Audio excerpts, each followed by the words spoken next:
Good day to you. This is continuation of the previous video where I am describing about deadly drugs.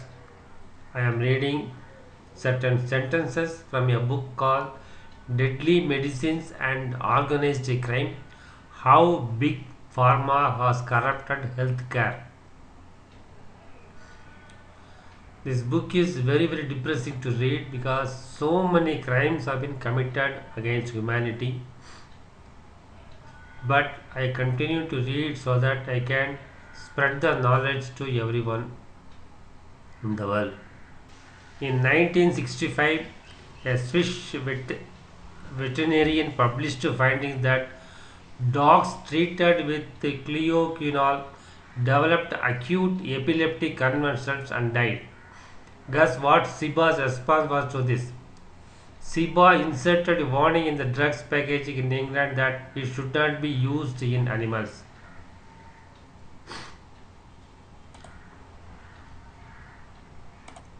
In 1981, Shibageki had paid out over 419 millions to Japanese Isman victims, but the company did not take the drug off the market until 1985, 15 years after the catastrophe struck.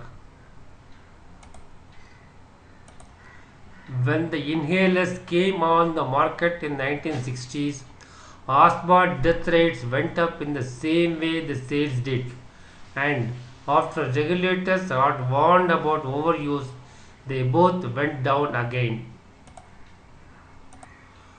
Doctors tend to become very angry if you tell them that they have harmed the patients, even when they have done that in good faith.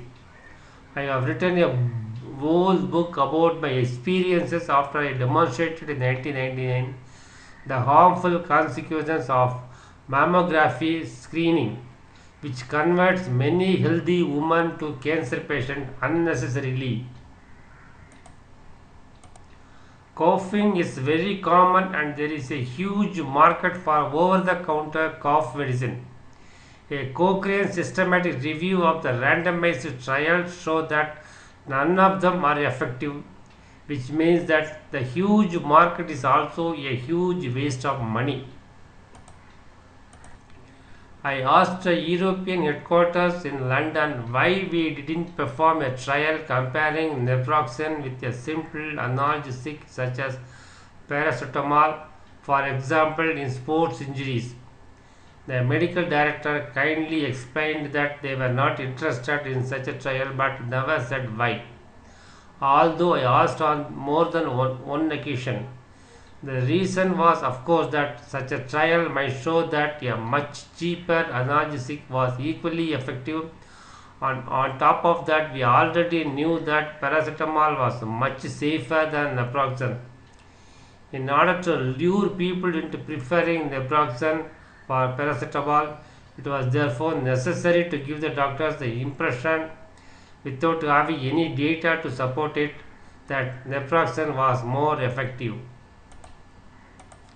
It is very easy to lure doctors into doing wrong things by making them listen to the songs of the sirens while paying many of them both for singing and for listening.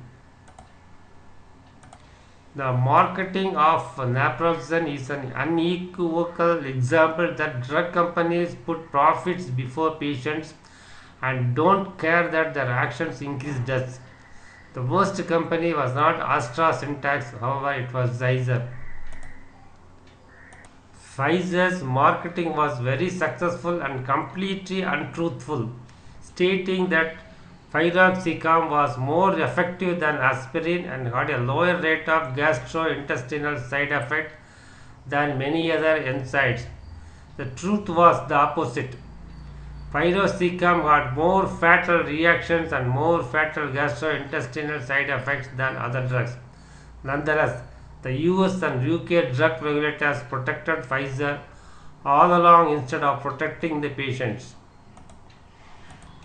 Another company, Eli Lilly, also continued its aggressive marketing of its NSAIDs, Binaxaprofen, undisturbed by the terrible harms they knew the drug caused. The company touted that based on laboratory experiments, the drug was different from other NSAIDs and having an effect on the disease process, but this wasn't true. Lilly presented a series of 39 patients that experimented a worsening of the joint damage, but the company concluded exactly the opposite. Lilly published a paper in the British Medical Journal that claimed that no cases of jaundice or death had been reported, but this wasn't true. Furthermore, benzopropane causes other horrible harms, e.g., photosensitivity in 10% of patients and, and loosening of the nails from the nail bed in 10%, but it was approved despite this and despite insufficient animal toxicology studies in violation of the Food and Drug Administration's own rules. The inside story illustrates that drug regulators are consistently willing to award the benefit of scientific doubt to manufacturers rather than patients, and also that the regulators became even more permissive during the 1980s.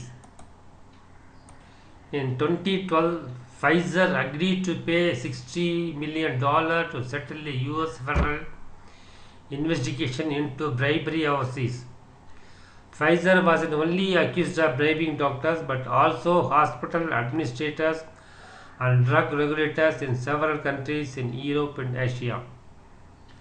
I want to add my comment here that all the drug companies pay whatever penalty they were awarded, but they never stopped doing or continuing the same crime they were used to do, because this is taken as a cost of doing business, like paying for electricity, telephones, communication, travel, etc.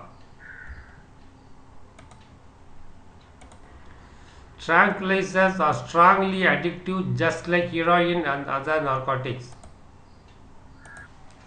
Pfizer's antibiotic Zyvox costs 8 times as much as vancomycin, which even Pfizer admitted in its own fact book is a better drug, but Pfizer lied to the doctors, telling them Zyvox was best. Even after the FDA had told Pfizer to stop its unsubstantiated claims because they posed serious safety concerns, as vancomycin is used for life-threatening conditions, Pfizer continued to tell hospitals and doctors that Zyvox would save more lives than vancomycin. This is the largest healthcare fraud settlement in US history. GlaxoSmithKline pleaded guilty to having marketed a number of drugs illegally for off-label use, including Wellbutrin, Paxil, Advair, Avandia, and Lamictal. Many people have wondered why the WHO selected people to write guidance about influenza drugs who were paid by the companies marketing the drug and who did not disclose this in their guidance reports, and why there was so much secrecy around it that it wasn't even possible for outsiders to get information on who were on the WHO committee. WHO has been an ideal partner for Roche's excesses, and Roche has boasted that it works as a responsible partner with governments to assist in their pandemic planning.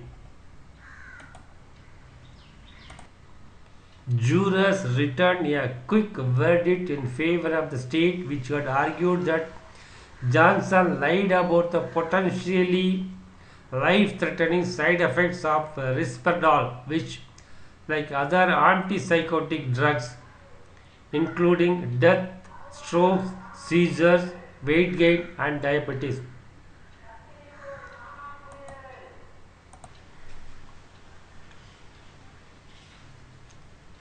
Let me conclude with this sentence.